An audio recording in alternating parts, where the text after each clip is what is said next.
Yep. Hello. Hi, how are you? Good, how are you? I'm good. What brings you in today? I'm struggling with school.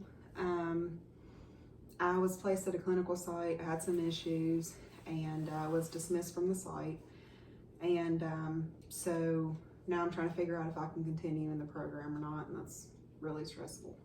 Okay, so you started at a site and then you were kicked out? Mm-hmm. Oh, wow. Yeah. Did you like it? No, I didn't. I wasn't learning anything, and because I said that, I was like, I'm learning from people who don't have a degree. That was unprofessional of them. I understand that now, but there's nothing I can do about it, and I'm trying to fix it. Yeah. So, you just felt like you weren't learning anything. yeah, and I brought it up to my supervisor, and she was like, well, call your coordinator, told me I couldn't get the 12 core functions there, and then told a completely different story to, Olivia. Wow. And so, really frustrating. Yeah. And stressful. Are you in your last year of school? Or? Mhm. Okay. Yeah, I'm supposed to graduate in 3 months. Oh, wow. Mm-hmm. So what are they doing to go forward with it? They're having me write a reflection paper about what I did wrong, and to make sure that I understood the clinical handbook, and I have to summarize the clinical handbook and stuff, and I won't know until next Thursday if I can continue or not, so that's like eating at me. You have to wait a week. Mm-hmm. Wow. And I've worked my rear end off to get where I'm at, so it's very, very frustrating and stressful because I don't know what I'll do if they don't let me continue. They said I can continue classes and do clinicals next spring, but I'm not emotionally capable of seeing all my friends graduate from the program and staying in school with them, hearing them talk about graduation. I couldn't do it. So it sounds like finishing school in time. School is very important to you. School is very important to me. And they brought my personal life into it, which I feel is very unprofessional and unethical, quite frankly. Saying that maybe I needed a break because I lost my mom a year ago this time of year, and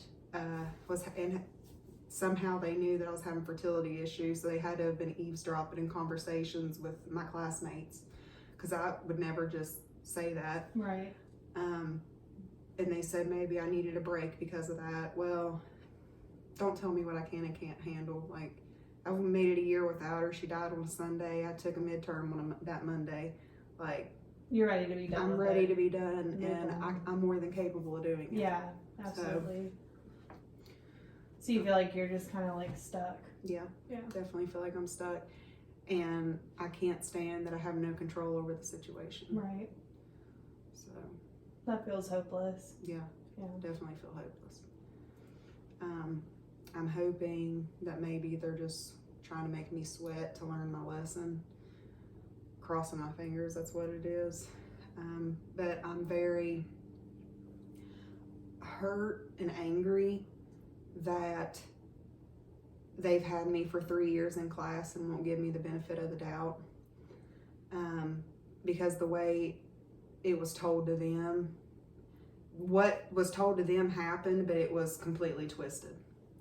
And they said, well, we don't have proof. It was he said, she said, but they were still believing her over me, my site supervisor. So obviously it's not just he said, she said, and even though you don't have proof, you're still believing the other person. And they've had no problem out of me the whole time they've had me. I'm a straight A student. Like, they've had no issues with me. Why not give me the benefit of the doubt? You feel like you've worked all the way up to this point, worked your butt off, and then at the last point it's like just hopeless and confusion. Like busting my rear end to get through some of the lowest points of my life in school, and still not only finished, like, I'm not being cocky, but still not only finished, but made A's and a couple B's. And now they're going to tell me 3 months before graduation that I need to take a break. Right. And that, well, I'm only 24, so what's another year? Yeah. Who are you to say how old I should be when I graduate? Right. Like, that is not your place. And I find it really unprofessional that they even brought up my personal life into it. They want to talk about professionalism, yet that's extremely unprofessional. Right. And you feel like it's just It's crossing boundaries. Yeah. Yeah. And you feel like you've put all the work in you can to be like the best student possible, and there's just no way to fix what they're saying to you because like you already put all the work in. Right. And wanting me to wait a whole nother year to do clinicals.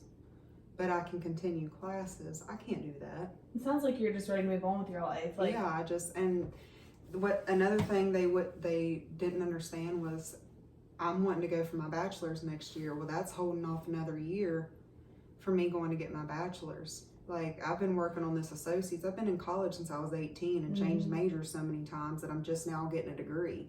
Yeah, it's kind of important that I graduate in 3 months because I've worked this long, and then 3 months before graduation, they're wanting to drop me for one little mistake. Right. That I was an innocent mistake. You know what I mean? I didn't intentionally go in there and cuss her out or, you know, whatever. I just said, you know, I'm not learning anything.